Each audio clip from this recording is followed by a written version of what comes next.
Assalamualaikum warahmatullahi wabarakatuh.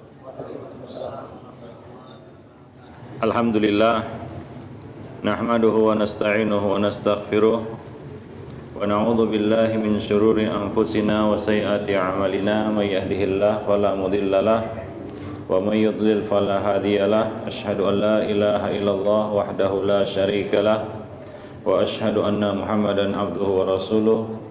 Ya ayyuhalladzina amanu ittaqullaha haqqa tuqatih wa la tamutunna illa wa antum muslimun, amma ba'd. Fa inna ahsanal kalami kalamullah wa khairal hadi hadi Muhammadin sallallahu alaihi wasallam wa syarrul umur muhdatsatuha wa kullu muhdatsatin bid'ah wa kullu bid'atin dhalalah wa kullu dhalalatin finnar. Ma'asyiral muslimin rahimani wa rahimakumullah jami'an.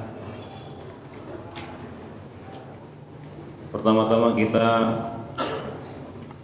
bersyukur kepada Allah Subhanahu wa taala atas segala nikmat yang telah Allah Subhanahu wa taala limpahkan kepada kita semua. Nikmat kesehatan, nikmat kelapangan waktu, dan yang lebih besar daripada itu semua adalah nikmat Islam dan nikmat iman serta nikmat sunnah, sehingga sampai hari ini kita masih berada di atas agamanya dan berjalan di atas sunnah nabinya. Salawat dan salam tidak lupa kita limpahkan untuk Nabi kita Muhammad sallallahu alaihi wasallam yang telah membimbing kita semua kepada agama yang hak, kepada al-ilmu nafi' wal amal salih, sehingga tidak ada satupun jalan menuju surga melainkan beliau telah mengarahkan kita kepadanya, dan tidak ada satupun jalan menuju neraka melainkan kita telah dijauhkan darinya, dilarang darinya. Salawat dan salam juga tidak lupa kita limpahkan untuk keluarga beliau, sahabat-sahabat beliau, dan siapa saja yang mengikuti sunnah beliau sampai hari kemudian. Ma'asyiral muslimin rahimani wa rahimakumullah jami'an. Pada kesempatan yang berbahagia ini kita akan membicarakan tentang dakwah. Dakwah ini adalah kewajiban atas setiap muslim menurut kemampuan yang mereka miliki. Dalilnya adalah sabda Nabi sallallahu alaihi wasallam, "Ballighu anni walau ayah." Sampaikanlah dariku walaupun satu ayat. Dan Allah Subhanahu wa taala telah mengajak kita, menyeru kita agar mengajak manusia kepada agama Allah. Ud'u ila sabili rabbika bil hikmah wal mau'izatil hasanah. Ajaklah manusia kepada agama Allah dengan cara yang hikmah dan dengan pengajaran yang baik. Dan kita adalah sebaik-baik umat yang Allah Subhanahu wa taala munculkan kepada umat manusia.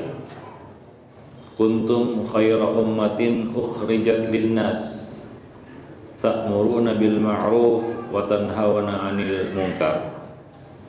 Kamu adalah sebaik-baik umat yang Allah Subhanahu wa taala keluarkan bagi manusia. Kamu mengajak kepada perkara yang ma'ruf dan mencegah dari perkara yang mungkar. Dan kamu beriman kepada Allah Subhanahu wa taala. Jadi salah satu keistimewaan kita sebagai umat pilihan adalah kita melaksanakan tanggung jawab kita di tengah-tengah manusia, yaitu berdakwah, mengajak manusia kepada agama Allah Subhanahu wa taala. Tentunya dakwah ini kalau kita artikan secara khusus hanya bisa dilakukan oleh orang-orang yang memiliki kemampuan, yaitu ilmu. Kalau kita artikan berdakwah itu adalah menyampaikan syariat Allah Subhanahu wa taala menurut apa yang Allah turunkan kepada nabinya. Karena tidak semua orang memiliki ilmu tentang itu. Karena tidak semua orang tahu tentang perkara halal dan haram. Tidak semua orang tahu detil-detil syariat. Tidak semua orang tahu tentang hal-hal yang mendetil di dalam agama. Itu hanya dimiliki oleh sebahagian kecil atau sebahagian khusus dari orang-orang yang Allah pilih, yaitu dengan ilmu. Tapi kalau kita artikan dakwah ini dalam artian yang lebih luas lagi, yaitu mengajak secara umum, semua manusia sekarang ini adalah dai. Ya, semua orang pada saat ini adalah dai, mengajak manusia kepada apa yang diyakininya sebagai kebenaran. Coba lihat orang-orang yang mengikuti Dajjal, orang-orang yang jelas-jelas sesat, mereka juga mengajak manusia kepada kesesatannya. Ya, baik itu secara langsung maupun tidak langsung, karena dakwah ini sangat luas cakupannya. Ada dakwah bil lisan, ada dakwah bil hal, yaitu dengan memberikan contoh dan teladan. Itu juga merupakan dakwah. Jadi ikhwan fillah, kalau dakwah kita artikan seperti itu, maka semua orang bisa berdakwah. Antum juga bisa berdakwah. Salah satu di antara kewajiban dakwah kita adalah dakwah kepada keluarga. Dakwah kepada keluarga. Ini lebih ditekankan lagi, karena mereka adalah orang-orang yang punya keterkaitan hidup dengan kita. Ya, keluarga, anak, istri, kemudian orang tua, saudara-saudara, karib kerabat, itu adalah orang-orang yang punya keterkaitan hidup dengan kita. Hak mereka tentunya lebih besar lagi. Hak mereka lebih besar lagi. Kalaulah bersedekah kepada manusia itu terhitung satu pahalanya, yaitu 10, karena setiap kebaikan dilipat gandakan menjadi 10 kali lipat, maka sedekah kepada karib kerabat itu berbeda. Ya, harta, pemberian, hadiah yang kita berikan kepada karib kerabat nilainya berbeda. Bedanya di mana? Kita dapat 2 kali lipat pahala. Yang pertama, kita mendapatkan pahala sedekah. Yang kedua, kita mendapatkan pahala menyambung tali silaturahim. Kalaulah berbuat baik kepada karib kerabat dalam bentuk harta, kita mendapatkan double impact istilahnya, yaitu dapat kebaikan 2 kali lipat. Apalagi kalau yang kita bagi kepada mereka itu adalah ilmu. Ya, yang kita berikan kepada mereka itu adalah ilmu. Karena menyampaikan ilmu itu kan dakwah. Menuntun mereka kepada jalan yang lurus itu adalah dakwah. Maka pahalanya juga 2 kali lipat. Di samping kita mendapatkan pahala berdakwah, ya, seperti yang disampaikan oleh Nabi SAW, di antara pahala dari berdakwah ini adalah la yahdiyallahu bika rajulan wahidan khairun laka min humurin na'am. Seandainya kamu dapat memberikan bimbingan kepada, seandainya Allah Subhanahu wa taala memberikan hidayah kepada seseorang melalui dirimu, maka itu lebih baik bagimu daripada memiliki kendaraan yang mewah. Dan juga Nabi mengatakan, man dalla ila khairin falahu misla ajri fa'ilihi. Barang siapa yang menunjuki orang lain kepada kebaikan, maka baginya pahala seperti orang yang mengerjakannya. Dan Nabi juga mengatakan, man sanna sunnatan hasanatan fil Islam falahu ajruha wa ajru man amila biha wa la yunqas min ujurihim syai'a. Siapa saja yang menuntun, mencontohkan, meneladankan suatu sunnah yang baik di dalam Islam, maka baginya pahala dan pahala orang-orang yang mengikutinya, ya, orang-orang yang meneladaninya, tanpa dikurangi dari pahala-pahala mereka sedikit pun. Jadi kita dapat 2 kali lipat pahala, pahala kebaikan kita dan pahala orang-orang yang mengerjakan kebaikan-kebaikan itu. Nah, berdakwah kepada karib kerabat ini, keluarga ini, pahalanya 2 kali lipat. Kita dapat pahala dakwah seperti yang kita sebutkan tadi, itu pertama. Yang kedua, kita dapat pahala menyambung tali silaturahim. Ya, pahala menyambung tali silaturahim. Kita tidak termasuk orang-orang yang memutus tali silaturahim. Karena orang-orang yang suka memutus tali silaturahim ini tidak akan bisa menyeberangi sirat. Karena silaturahim ini akan mengincar manusia di sirat. Dia akan berdiri di samping kiri sirat. Dan dia akan menarik siapa saja yang di dunia suka memutus tali silaturahim. Jadi kalau kita sekarang ini ada memutus tali silaturahim dengan karib kerabat kita, segeralah sambung sebelum mati. Kita terancam nanti tidak bisa menyeberangi sirat. Ikhwani fiddin, ma'asyiral muslimin. Dan salah satu cara kita menyambung tali silaturahim adalah dengan berdakwah secara hikmah dan mau'izatul hasanah kepada karib kerabat kita. Jadi begitu penting arti berdakwah di tengah-tengah keluarga ini, ikhwani fiddin, ma'asyiral muslimin. Karena hak mereka begitu besar atas kita. Ya, hak mereka sangat besar bagi kita, atas kita. Maka kita harus mengajak mereka kepada agama Allah, menegakkan amar ma'ruf nahi munkar, khususnya di tengah-tengah keluarga kita. Tadi kita sudah sampaikan dalil-dalil secara umum, ya, dalil berdakwah. Nah, adapun dakwah kepada keluarga, ini Allah Subhanahu wa taala telah khususkan perintahnya dalam ayat-ayat tertentu. Di antaranya adalah firman Allah Subhanahu wa taala, "Wa anzir ashiratakal aqrabin." Dan berilah peringatan kepada karib kerabatmu yang terdekat. Ketika turun ayat ini, Rasulullah langsung mengamalkannya. Beliau mengutus seseorang untuk mengundang karib kerabat beliau untuk berkumpul di Bukit Sofa. Dulu Bukit Sofa itu ada di luar Masjidil Haram, ya. Oleh sebab itu kalau kita sa'i itu tidak disyaratkan harus berwudu. Ketika sa'i kita batal wudu, lanjutkan saja sa'inya karena tidak disyaratkan berwudu. Beda dengan tawaf. Kalau kita sedang tawaf tiba-tiba batal wudunya, maka kita harus menyingkir, berwudu dulu lalu melanjutkan tawaf yang tersisa. Adapun sa'i tidak perlu karena sa'i itu dilakukan di luar Masjidil Haram. Tapi sekarang sudah masuk wilayah Masjidil Haram. Namun hukumnya tetap berlaku, yaitu apa? Tidak disyaratkan wudu. Jadi Nabi SAW mengumpulkan karib kerabat beliau di Bukit Sofa dan berkata kepada mereka, "Ya ma'syara Quraisy, ya Bani Abdul Muttalib, ya Bani Hashim, ya Bani Abdi Manaf, ya Safiyah binta Abdul Muttalib, ya Fatimah binta Muhammad,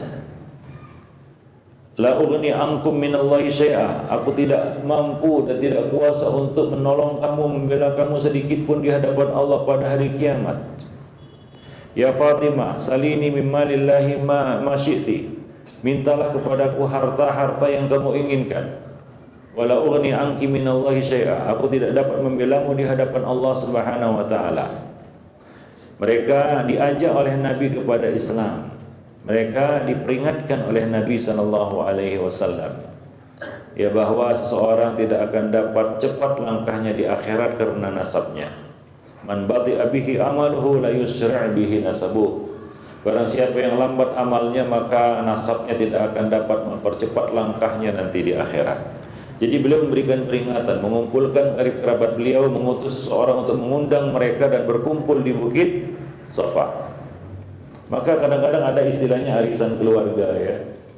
Ada ya, arisan keluarga. Mungkin antum punya keluarga kadang-kadang kumpul itu biasanya acaranya makan-makan melulu. Lebih parah lagi kalau ada dangdutannya.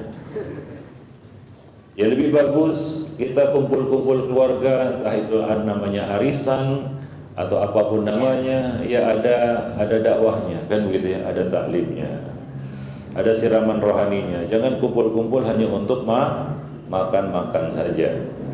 Makanan rohani itu lebih kita butuhkan daripada makanan jasmani. Makanan rohani lebih kita butuhkan daripada makanan jasmani. Nah, di samping itu juga itu merupakan salah satu bentuk dakwah, ikhwan fillah, ma'asyiral muslimin. Maka Rasulullah mengumpulkan keluarga beliau dan memberikan peringatan kepada mereka. Demikian juga firman Allah Subhanahu wa taala dalam surat At-Tahrim, ya ayyuhalladzina amanu qu anfusakum wa ahlikum nara. Wahai orang-orang yang beriman, jagalah dirimu saja. Tidak cukup hanya dirimu saja kamu jaga dari api neraka, tapi apa? Ahlikum, keluarga kamu. Ya, keluarga kamu tidak kalah pentingnya dengan diri kamu. Akhwani fiddin ma'asyiral muslimin. Dari apa? Dari api neraka. Apa kata Ali bin Abi Thalib ketika menafsirkan ayat ini? Yaitu ajarilah dirimu dan keluargamu nilai-nilai kebaikan. Ajak mereka kepada kebaikan-kebaikan. Demikian pula firman Allah Subhanahu wa taala dalam surat Thaha, wa'mur ahlaka bis-salati wastabir 'alaiha. Perintahkanlah keluargamu untuk mengerjakan salat dan sabarlah kamu dalam mengerjakannya. Itu tetap istiqomah. Tidak meninggalkan salat apapun keadaannya. Karena salat ini tidak gugur kewajibannya bagaimanapun keadaannya. Selama masih sadar, selama hayat dikandung badan, itu tidak gugur kewajiban salat. Enggak bisa berdiri duduk, enggak bisa duduk berbaring, enggak bisa berbaring, apalagi ya, enggak tahu lagi. Dengan isyarat-isyarat. Kalau perlu sambil berjalan, sambil berlari, misalnya dalam peperangan. Nah, demikian kewajiban salat. Maka Allah Subhanahu wa taala menekankan di sini khususnya kepada pemimpin keluarga, kepala keluarga, wa'mur ahlaka bis-salati wastabir 'alaiha. Suruhlah, perintahkanlah keluargamu untuk mengerjakan salat dan sabarlah kamu di dalam mengerjakannya. Itu contoh.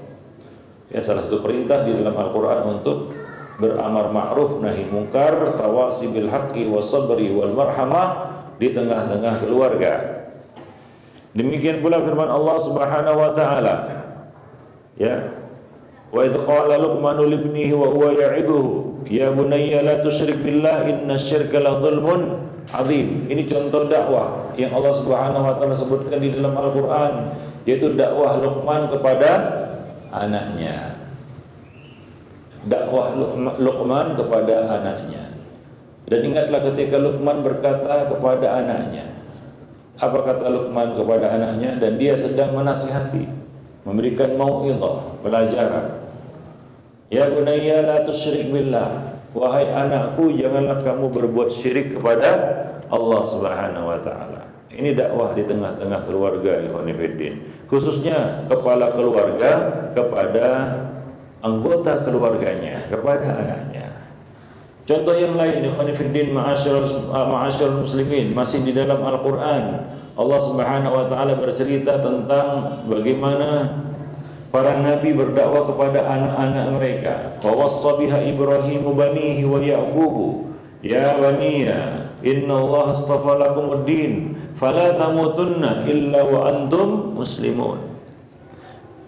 Dan Ibrahim serta Ya'qub memberikan wasiat, wasiat, petuah kepada anak-anaknya. Demikian pula Ya'qub memberikan petuah kepada anak-anaknya. Jadi dulu, ini zaman dulu ya, bukan zaman sekarang. Zaman dulu masih ada itu Ya, orang tua atau ayah duduk makan bersama anak-anaknya, bersama istri, ya, kemudian anak-anaknya sambil makan sambil memberikan petuah, kan begitu ya, wangsit kata orang Jawa, atau apapun lah, nasihat, kan begitu ya. Kadang-kadang ya bertukar pengalaman hidup, memberikan semacam pembekalan kepada anak-anaknya, ya. Orang tua ataupun ayah memberikan petatah petitih kata orang Padang, kan begitu ya, menasihati anak-anaknya dan istrinya di meja makan biasanya itu ya. Nah, tapi sekarang ini tidak ada mungkin pemandangan seperti ini. Yang ada adalah ya, ayah entah duduk di mana, ibu entah di mana, anak entah di mana. Kalaupun kumpul masing-masing pegang, ya masing-masing ngepet semua, ya ngepet semua. Ya, si anak nggak peduli dengan orang tua nggak peduli dengan anak, kan gitu ya. Ibu juga asik belanja online. Nah, demikian ya Khonifuddin, ya. Itu yang terjadi sekarang ini. Adapun dulu kita lihat, dulu saja ini jadul ya. Kadang-kadang jadul itu lebih unggul. Guru itu, saya masih ingat itu, guru matematika. Ini guru itu kan kata orang tua kedua, kan begitu ya. Dulu memang betul-betul orang tua kedua. Tapi sekarang rekan satu tim. Dulu namanya guru bukan hanya mengajar pelajaran-pelajaran saja. Saya masih ingat guru matematika habis jelaskan waktu masih SD ini ya. Habis jelaskan rumus-rumus matematika, kan begitu ya. Contoh soal, kan begitu ya. Habis itu dia mulailah petatah petitih. Maklum orang Padang dia. Ya, menyampaikan apa namanya ya, kadang-kadang kisah yang bermanfaat kepada anak didiknya, kan, kepada murid-muridnya. Murid-murid tekun dengar. Kalau dulu kan murid itu kan gini kan ya. Nah, gitu. Dulu itu zaman saya SD. Tapi sekarang saya pernah masuk ke lokal anak saya, waduh macam pasar. Ada yang naik meja lari-lari, gurunya baca koran nih. Pak, nggak bisa ditenangkan, udah. Nggak bisa itu katanya. Nggak kuasa guru menenangkan muridnya. Saking frustasinya gurunya baca koran saja. Nah, seperti itu Khonifuddin. Sekarang, dulu enggak. Dulu murid itu kalau dengarkan gurunya seperti ini tuh. Nah, kalau nulis kasih penggaris itu 30 cm kan gitu ya. Memang tertib dulu. Memang bagus, pendidikan dulu itu bagus. Sekarang ini istilahnya maju nggak karuan, ya. Nah, demikian ya. Maka muncullah generasi-generasi yang pandai tak terikut, bodoh nggak terajar. Tuh, pandai nggak terikut, bodoh nggak terajar. Nah, itulah dia generasi sekarang, Khonifuddin, ma'asyiral muslimin. Dia memberikan petua-petua, ya, nasihat-nasihat guru itu masih terngiang sampai sekarang itu. Ya, nasihat-nasihatnya, dan lebih diingat daripada rumus-rumus matematikanya. Dia guru matematika ini. Nah, sekarang kan nggak ada. Coba survei.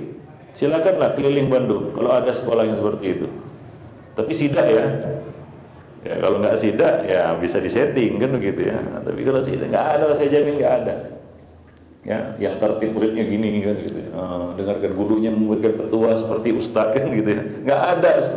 Ikhwanifiddin ma'asyiral muslimin, sangat disayangkan sekali karena sekarang ini di sekolah-sekolah kita nggak ada pendidikan. Ya, yang ada pengetahuan, tahu ini, tahu itu kan gitu ya. Maka jadi guru sekarang mudah. Tinggal suruh aja buka Google. Nah, selesai. Jadi Syekh Google kan gitu ya.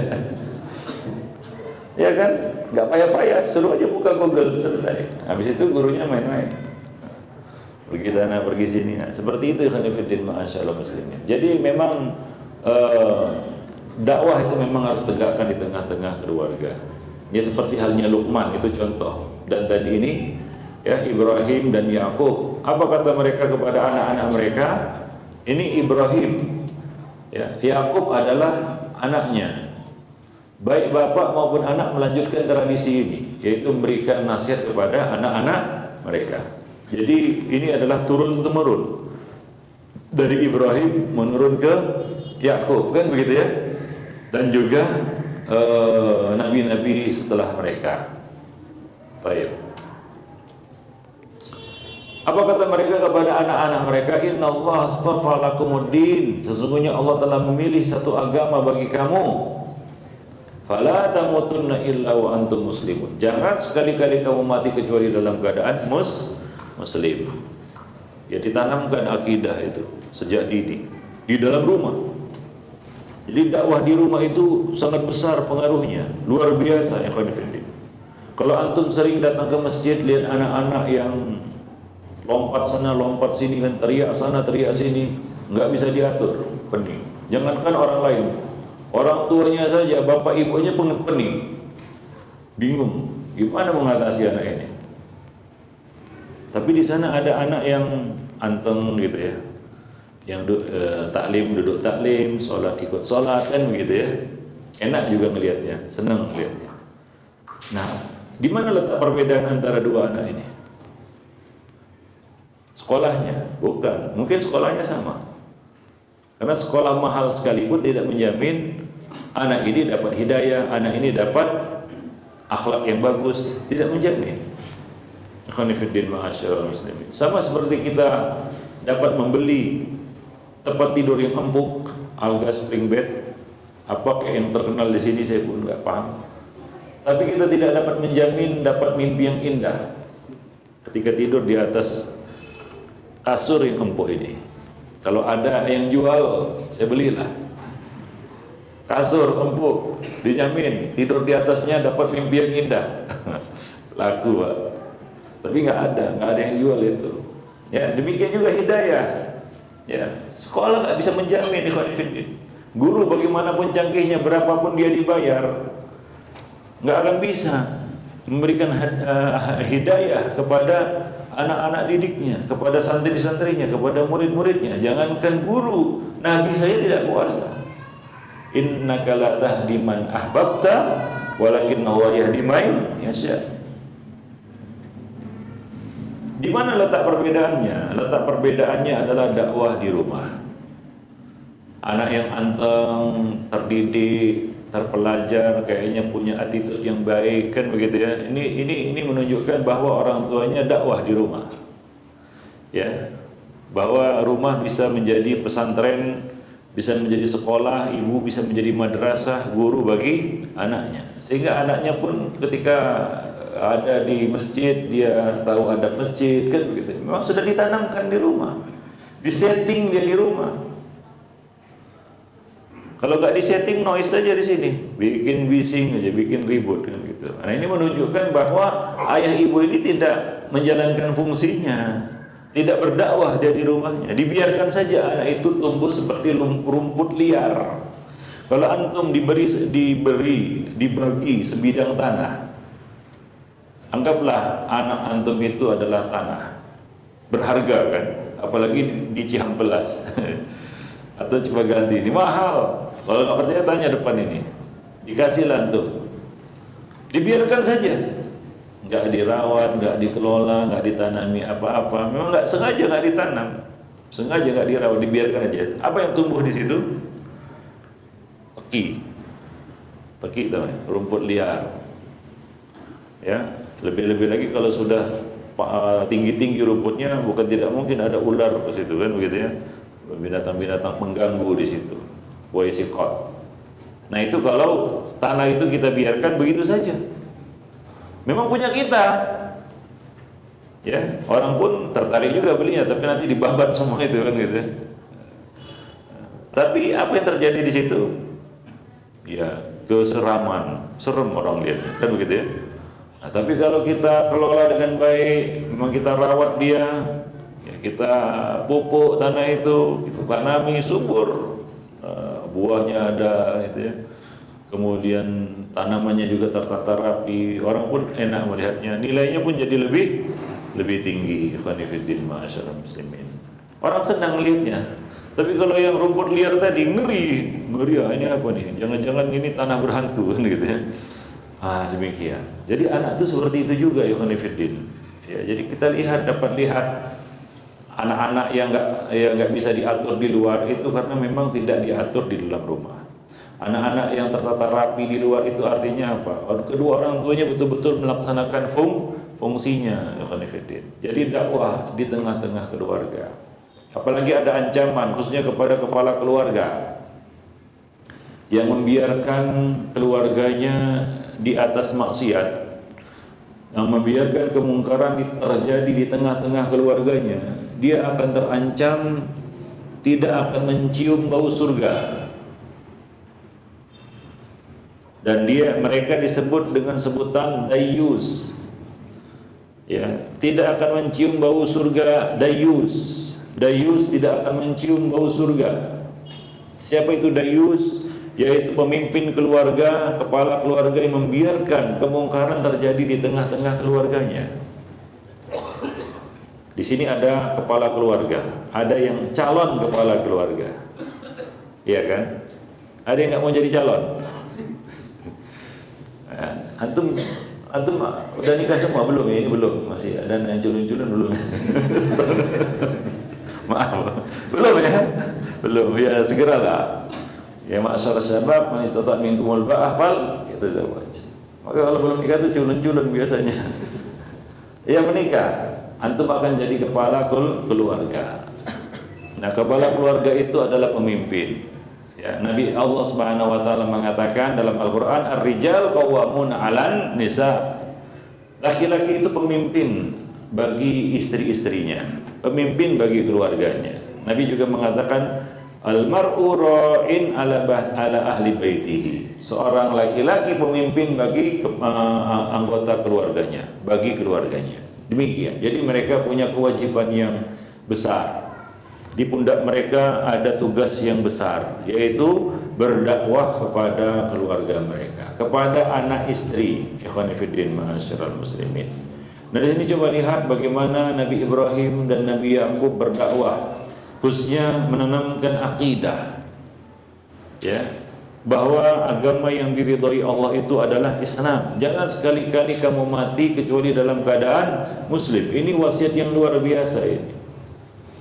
Ya, perlu kita tanamkan juga, ya, semangat berislam seperti ini di dalam hati anak-anak kita. Apapun ceritanya, jangan sekali-kali kamu tinggalkan agama Allah Subhanahu wa taala. Walaupun kamu dibakar, dipotong-potong, apapun yang terjadi, wala tamutunna fala tamutunna illa wa antum muslimun. Nah, ini bekal, diberikan keteguhan, ya, diberikan ditanamkan loyalitas, ya, di dalam dirinya kepada Islam, bahwa inilah yang akan menyelamatkannya di dunia dan di akhirat. Percuma sia-sia hidupnya tanpa Islam. Tidak ada artinya semua nikmat tanpa Islam. Akhwani fiddin ma'asyiral muslimin. Karena anak-anak kita ini, ya, secara otomatis dia jadi muslim. Karena orang tuanya, ayah ibunya Islam. Bukankah demikian? Dia tidak perlu lagi cari ke sana kemari. Beda orang-orang yang memang mendapatkan Islam itu dengan mencari. Ya, jatuh keluar dari mulut buaya, jatuh ke mulut singa, begitulah akhirnya barulah dia dapat hidayah. Ketahanan mereka, resistensi mereka untuk bertahan dari serangan-serangan atau musuh-musuh Allah untuk mengeluarkan dia dari Islam itu lebih kuat. Ya, kenapa? Karena dia susah payah mencari Islam itu. Demikian ikhwan fillah ma'asyiral muslimin. Adapun anak-anak kita ini, dia sudah Islam sejak lahir, maka perlu ditanamkan kekokohan, keteguhan, istiqomahnya di atas Islam. Demikian pula Yakub, Allah Subhanahu wa taala bercerita di dalam surat Al-Baqarah ayat 133 menceritakan tentang dakwah Nabi Yakub kepada anak-anaknya. Am kuntum syuhada'a idh hadara Yaqub al-maut idh qala li banihi ma ta'buduna min ba'di qalu na'budu ilahaka wa ilaha abaika Ibrahim wa Ismail wa Ishaq ilahan wahida wa nahnu lahu muslimun. Apakah kamu menyaksikan ketika Yakub menjelang ajal? Bayangkan, menjelang ajal Nabi Yakub masih menyempatkan diri berdakwah kepada anak-anaknya menjelang ajal itu. Idh qala li banihi, dia berkata kepada anak-anaknya, ma ta'buduna min ba'di, apa yang kamu sembah sepeninggalku? Maka anak-anaknya menjawab, na'budu ilahaka wa ilaha abaika Ibrahim wa Ismail wa Ishaqa ilahan wahida. Kami menyembah ilahmu dan ilah yang disembah oleh bapak-bapakmu, yaitu Ibrahim, Ismail dan Ishaq, ilah yang esa, dan kami berserah diri kepadanya. Ya, ketika Nabi Yakub menguji mereka, ujian akidah mungkin yang terakhir dalam hidupnya, karena dia sudah menjelang wafat. Apa yang kamu sembah? Mereka dapat menjawabnya dengan benar. Ini menunjukkan, indikasinya adalah Nabi Yakub ini menanamkan akidah ya kepada anak-anaknya, ya, kepada anak-anaknya, sehingga ketika ia bertanya, mereka dapat menjawab dengan benar. Kami menyembah ilah, kami bertauhid, dan kami berserah diri kepadanya. Kami akan memegang Islam. Ini menunjukkan bahwa Nabi Yakub di masa hidupnya memang menanamkan ini kepada anak-anaknya. Hingga ketika dia wafat, dia bertanya tentang ini. Ini menunjukkan pentingnya perkara ini bagi mereka sepeninggal beliau. Kalau sekarang kan kalau mau mati sibuk ngurus warisan. Ya, kalaulah dia tidak ditanamkan, tidak ada dakwah kepada tauhid, kepada akidah, kepada agama, ya, tidak ada cerita agama si ayah ini sebelumnya, baru cerita agama menjelang wafatnya. Apa kata anak-anaknya? Udahlah Pak, nggak usah urus itu dulu, ini bagian kami gimana nih, katanya. Sibuk membicarakan harta warisan. Nanti yang rumah sana punya siapa Pak? Yang ini mobil ini siapa yang bawa? Nah, coba lihat. Itu kalau memang nggak ada sebelumnya, si ayah ini menanamkan nilai-nilai agama kepada anak-anaknya. Berapa banyak coba lihat ya orang tua yang mati, ayah yang meninggalkan anak-anaknya dalam keadaan anaknya gontok-gontokan. Ya. Saling memutus hubungan. Bahkan yang lebih parah dari itu, saling menumpahkan darah gara-gara apa? Gara-gara harta. Nah, ini menunjukkan memang si ayah ini tidak menanamkan agama yang benar, nilai-nilai agama kepada anak-anaknya. Nah, ada juga sebagian orang ketika menjelang matinya bukan perkara agama yang dia khawatirkan atas anak keturunannya, tapi masalah bagaimana nanti hidupmu, bahagia enggak kamu nanti ya, sepeninggalku dan lain sebagainya. Mengkhawatirkan dunia anak-anaknya, tapi tidak pernah mengkhawatirkan akhiratnya. Nah, di sini Nabi Yakub memberikan pelajaran kepada kita. Nabi Yakub berkata kepada anak-anaknya, "Ma ta'buduna min ba'di." Beliau tidak mengatakan ma ta'kuluna min ba'di, apa yang kamu makan sepeninggal aku. Tapi apa yang kamu sembah? Bagaimana akidahmu? Bukan bagaimana ekonomimu. Bukan makan itu tidak penting. Bukan ekonomi itu tidak penting. Tapi ada yang lebih penting. Ada yang jauh lebih penting daripada sekedar ekonomi dan makan. Ikhwanifiddin, ma'asyiral muslimin. Yaitu apa? Aqidah. Fala tamutunna illa wa antum muslimun. Nah, ini nilai-nilai inilah yang ditanamkan oleh para nabi kepada anak-anak mereka. Ikhwanifiddin, ma'asyiral muslimin, rahimani wa rahimakumullah jami'an. Di dalam hadis juga ya disebutkan, ikhwanifiddin, ma'asyiral muslimin, ya bagaimana dakwah orang tua kepada anak-anak mereka. Ya, misalnya sabda Nabi, muru auladakum bis salah fi sab'in. Suruh anakmu mengerjakan salat usia berapa? 7 tahun. 7 tahun itu sudah ancang-ancang para orang tua, ayah dan ibu, khususnya ayah ya, melatih anak-anak mereka untuk mengerjakan salat. Wadribuhum fi 'ashrin, pukul mereka kalau enggak mau salat juga di usia 10 tahun. Tentu bukanlah pukulan yang mematikan, yaitu untuk mendidik. Ya, nah, wahjuruhunna fil madhaji, pisahkan tempat tidur mereka. Ini contoh bagaimana orang tua itu dituntut untuk berdakwah, ya, menanamkan nilai-nilai agama di dalam hidup mereka. Contoh lainnya bagaimana dakwah orang tua kepada anak ya adalah hadis Nabi SAW. Suatu ketika Nabi berkata kepada Abdullah bin Abbas. Abdullah bin Abbas adalah keponakan beliau, masih kecil, bocah. Nabi menganggapnya anak sendiri, sering datang ke rumah Nabi dan sering juga menginap di rumah Nabi bersama bibinya yaitu Maimunah. Kadang-kadang pernah sekali waktu Abdullah bin Abbas ini ikut sholat malam bersama Nabi. Ya, dia berdiri di samping kiri Nabi. Ya, kalau berdua kan harusnya di samping kanan. Maka Nabi meraih telinganya dan memutarnya ke samping kanan beliau. Ya, kadang-kadang Abdullah bin Abbas ini berkhidmat untuk Nabi, menyediakan air wudhu Nabi, ya, dan seterusnya. Nah, satu ketika Nabi berkata kepadanya, "Ya ghulam, inni u'allimuka kalimat." Wahai bocah, aku akan mengajarkan kepadamu beberapa pelajaran. Ya.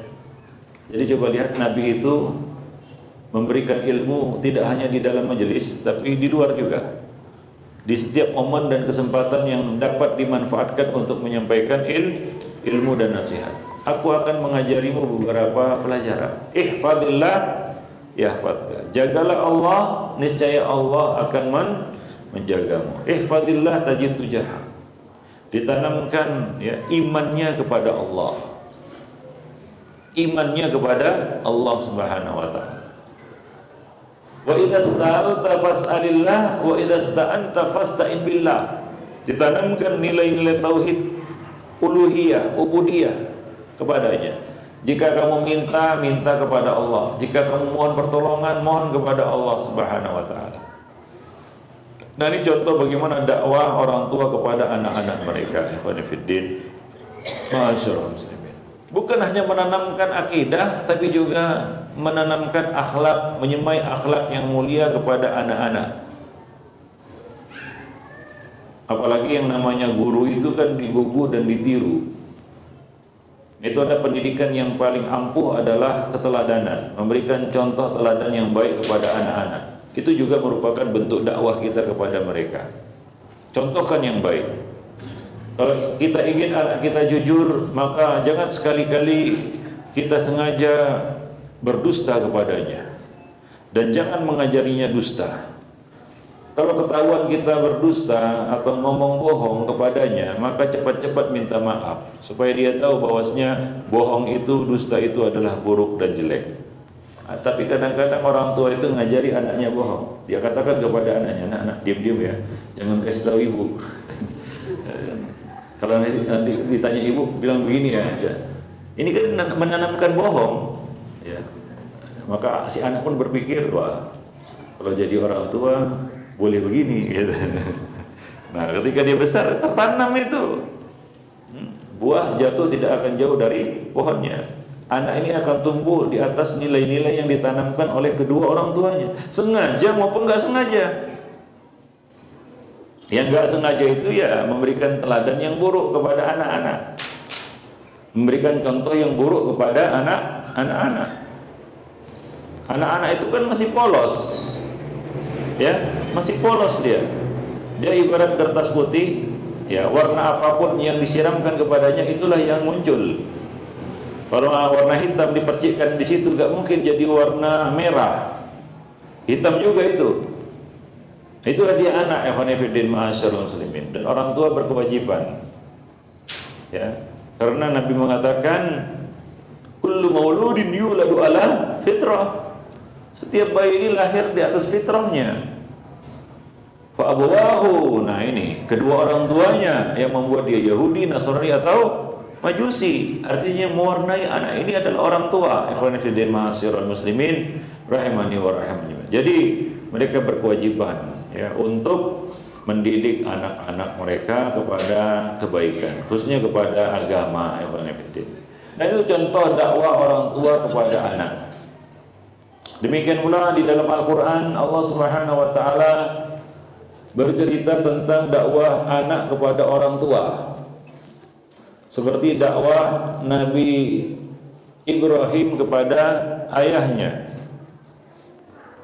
Allah Subhanahu wa taala mengatakan ya tentang dakwah Nabi Ibrahim, beliau berkata kepada ayahnya, "Ya abati, lima ta'budu ma la yasma'u wa la yubsiru wa la yughni anka syai'a." Ini contoh dakwah anak kepada orang tua. Ini juga merupakan dakwah di tengah-tengah keluarga. Mungkin kondisi yang kita hadapi adalah kita mendapati orang tua kita belum dapat hidayah, ya, belum dapat hidayah. Artinya si anak lebih dulu mengenal hidayah sunnah atau mengenal hidayah Islam, sementara orang tua belum. Kadang-kadang yang terjadi seperti itu, ikhwan fillah. Kita ini bagaimanapun tuanya tetap anak-anak kita ini bagi orang tua kita, ya kan? Walaupun jenggot sudah putih, kita tetap anak statusnya bagi orang tua kita. Maka kita punya kewajiban untuk mendakwahinya, ya. Dan salah satu kebaktian yang paling agung, kebaktian yang paling besar seorang anak kepada orang tuanya adalah mengajak orang tua ini kepada kebaikan, kepada nilai-nilai kebenaran, kepada hidayah, ikhwan fillah. Ya, jadi bukan menyantuninya, memberikan rupiah kepadanya setiap bulan, tidak. Yang lebih penting dari itu sebenarnya adalah apa? Memberikan nasihat, berdakwah kepada orang tua, apalagi orang tua ini belum mengenal hidayah sunnah atau hidayah Islam. Ya, sebagai contoh adalah Nabi Ibrahim. Ya, ayahnya adalah pembuat patung yang disembah oleh orang-orang pada zamannya, ya, yang disembah oleh Namrud. Maka Nabi Ibrahim berdakwah kepada ayahnya, "Ya abati, wahai ayahanda." Jadi ini dakwah kepada orang tua itu harus kita perhatikan bagaimana etika berkomunikasi dengan orang yang lebih tua dari kita. Itu kita mulai dari sebutan, panggilan, dan itu menentukan untuk merebut dan untuk merampas hatinya. Kalau kita panggil dengan sebutan-sebutan yang tidak terhormat, maka jangan harapkan dia mau mendengarkan kata-kata kita. Apalagi posisinya kan orang tua. Biasanya orang tua itu kalau dinasihati bagaimana? "Ah, kamu baru anak kemarin, anak masih bau kencur," katanya. "Saya ini sudah makan asam garam." Ya. Orang tua biasanya membanggakan itu. Apalagi kalau kita memanggilnya dengan sebutan yang tidak pantas.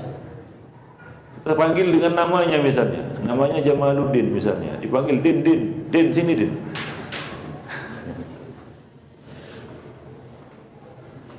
Pastilah orang tua ini tidak akan mau menerima. Ya, dia akan menolak. Bukan dia menolak kebenaran, tapi dia menolak perlakuan anaknya yang tidak beradab kepada dirinya. Jadi dimulai dengan sebutan. Apa kata Nabi sallallahu alaihi wasallam?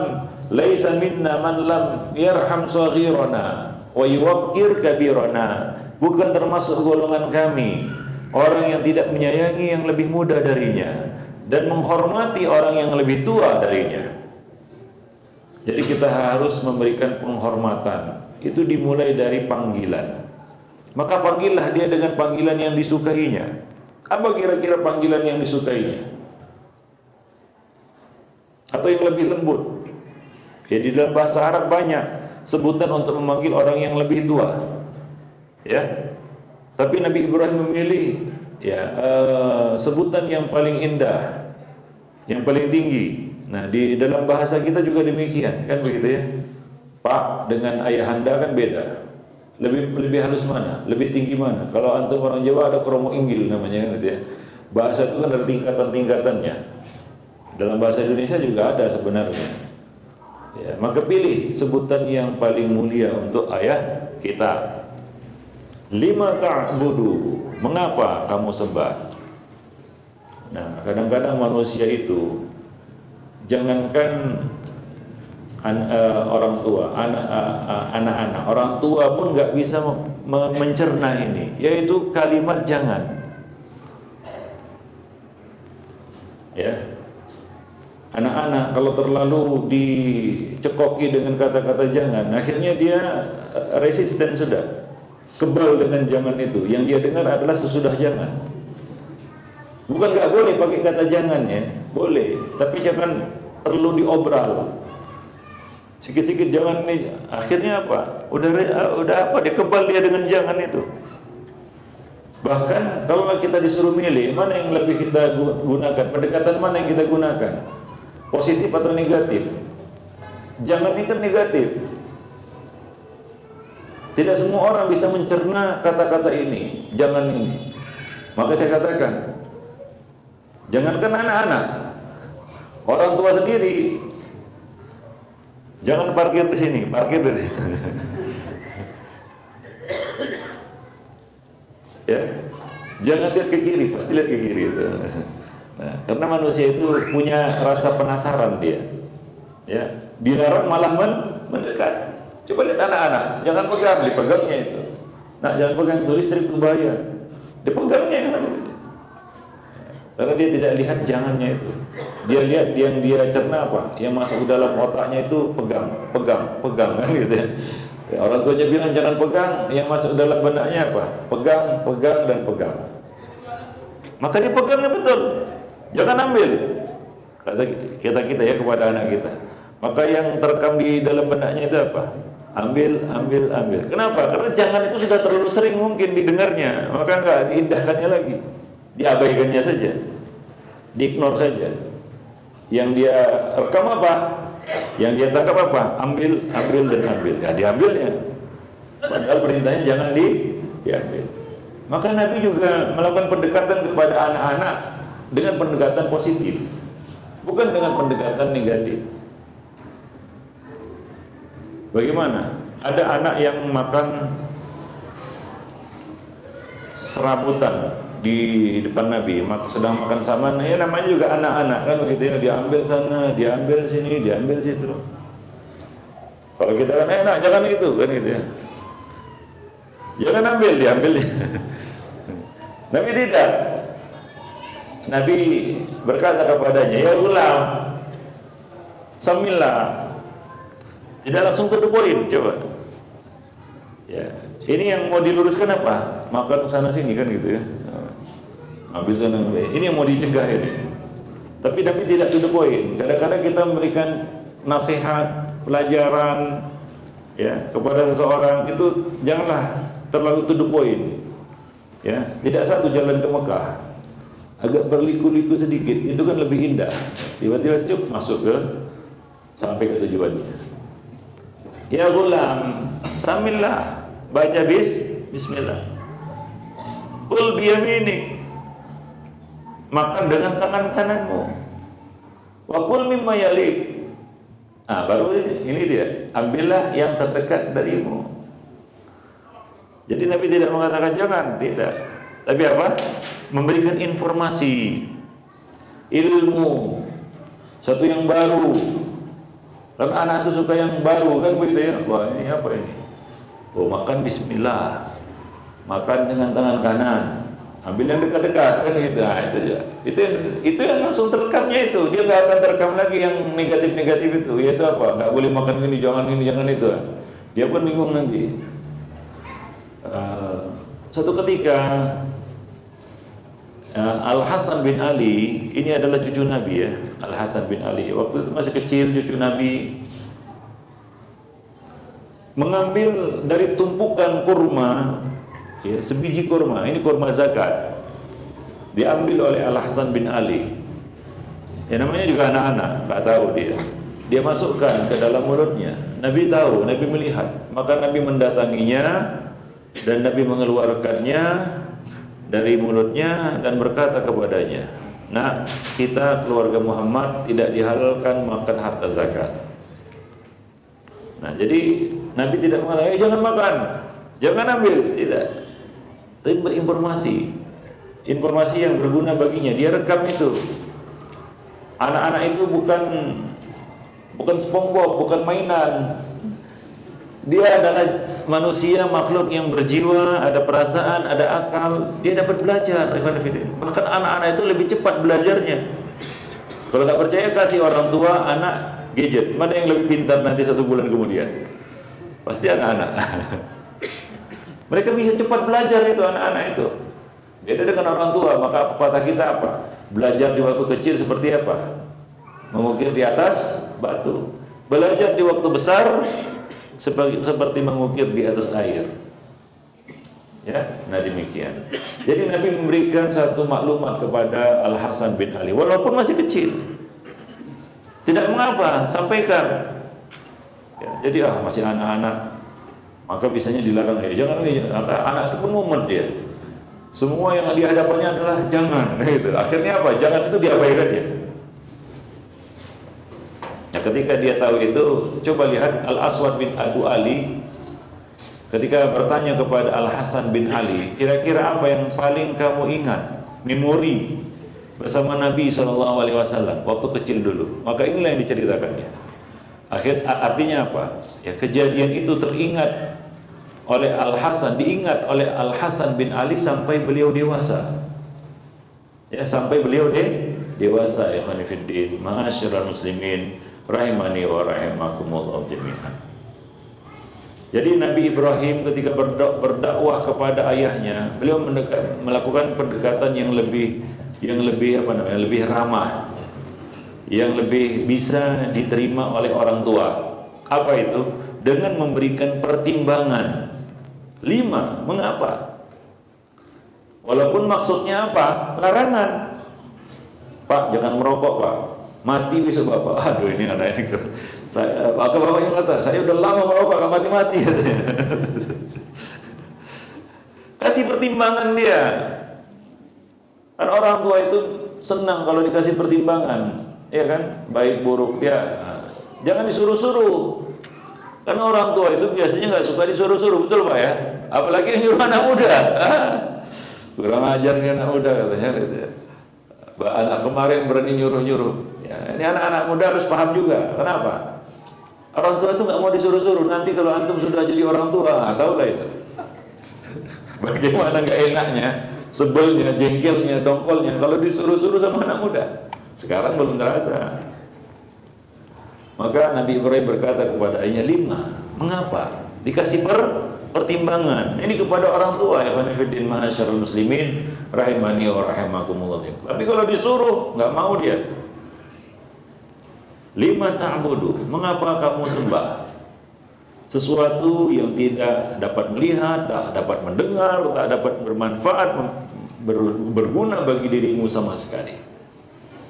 Jadi orang tua ini dikasih pertimbangan. Demikian juga kalau kita nyuruh orang tua kita sholat, kan begitu ya. Jangan to the point lah, ya kan. Memang tujuannya sama, yaitu menyuruh orang tua kita sholat. Tapi coba cari jalan yang lain dengan pendekatan yang lebih ramah, yang lebih akrab, menunjukkan bahwa kita ini adalah anaknya dan dia adalah orang tua kita. Demikian ya khonifuddin ma'asyar. Walaupun tentunya semua hidayah itu ada di tangan Allah Subhanahu wa taala, cuma cara itu tetap menentukan ya khonifuddin. Ya. Di dalam sunnah juga demikian. Dakwah Abu Hurairah kepada ibunya. Ini adalah kisah yang mungkin bisa menginspirasi kita juga. Bagaimana sabarnya, bagaimana tabahnya, ya bagaimana kita katakan santunnya Abu Hurairah ini berdakwah kepada orang tuanya. Kita tahu bahwasanya Abu Hurairah masuk Islam lebih dulu daripada ibunya. Dan hanya ibunya lah yang dia miliki, karena dia tidak punya ayah lagi. Ketika dia masuk Islam di kota Madinah, dia meminta izin kepada Rasulullah untuk pulang ke kampungnya, ingin mendakwahi orang tuanya, yaitu ibunya. Maka beliau pun berdakwah. Beliau mengatakan, dahulu aku mengajak ibuku memeluk Islam, karena saat itu dia masih musyrikah, belum lagi muslimah. Pada suatu hari aku pergi mendakwahinya. Sudah sering ini didakwahi oleh Abu Hurairah. Ya, begitulah dakwah ikhwanifiddin. Jangan cepat-cepat terburu-buru menjatuhkan vonis.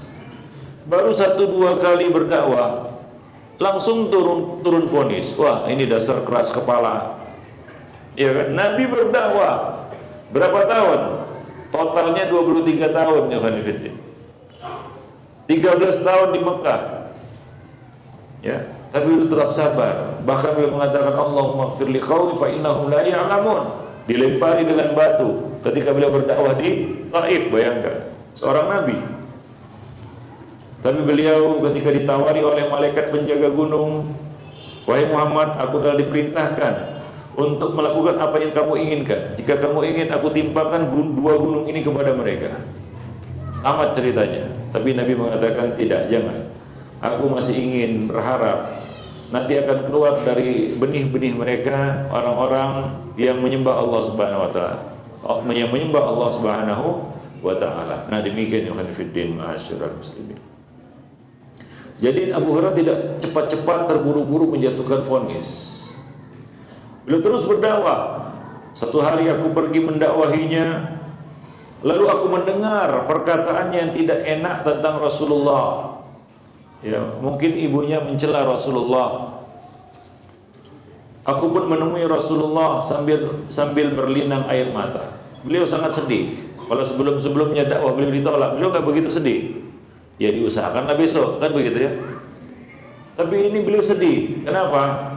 Karena selain dakwah beliau ditolak, ibunya juga mengeluarkan kata-kata yang tidak pantas tentang Rasulullah. Dahulu para sahabat menyintai Nabi lebih daripada mereka menyintai diri mereka sendiri. Maka Abu Hurairah pun menemui Rasulullah, curhat. Beliau menitikkan air mata. Beliau berkata kepada Rasulullah, wahai Rasulullah, aku telah mengajak ibuku memeluk Islam, namun ia tetap menolak ajakanku. Suatu hari aku mengajaknya, aku mendakwahinya. Ternyata ia melontarkan perkataan yang tidak mengenakkan tentang dirimu. Maka mohonlah ya Rasulullah kepada Allah, semoga Allah memberi hidayah untuk ibu Abu Hurairah. Ya minta doa lah ya, sama orang soleh kan begitu ya, bertawassul melalui doa orang soleh.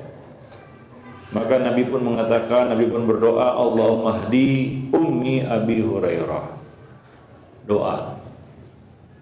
Nabi pernah berharap pamannya masuk Islam, tapi tidak masuk Islam. Ya. Nah, kali ini Nabi berdoa untuk ibu Abu Hurairah. Apa doanya? Allahumma hdi umma Abi Hurairah. Ya Allah, ihdi umma Abi Hurairah. Berilah hidayah bagi ibu Abu Hurairah. Ya. Ini membuktikan, menunjukkan kesungguhan Abu Hurairah mendakwahi orang tuanya. Dia sangat ingin sekali orang tuanya memeluk Islam. Maka aku pun keluar dengan perasaan gembira karena doa Rasulullah tersebut. Sesampainya di ambang pintu, aku dapati pintu tertutup. Ibuku ternyata mendengar suara langkahku. Maka ia berkata, tetaplah engkau di tempatmu, hai Abu Hurairah. Lalu aku mendengar percikan air dari dalam. Ternyata ibuku sedang mandi.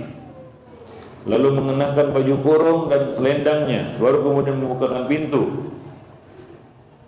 Ketika ia membukakan pintu, ia berkata, wahai Abu Hurairah, sungguhnya aku bersaksi la ilaha illallah wa anna Muhammadar Rasulullah wa anna Muhammadan abduhu wa rasuluh. Ibunya masuk Islam. Ini doa Nabi mustajab. Ya, doa Nabi mustajab. Ibu Abu Hurairah benar-benar masuk Islam setelah usaha yang panjang dari Abu Hurairah untuk mendakwahi ibunya. Lalu aku pun kembali menemui Rasulullah SAW sambil berlinang air mata karena luapan kegembiraan, bukan kesedihan.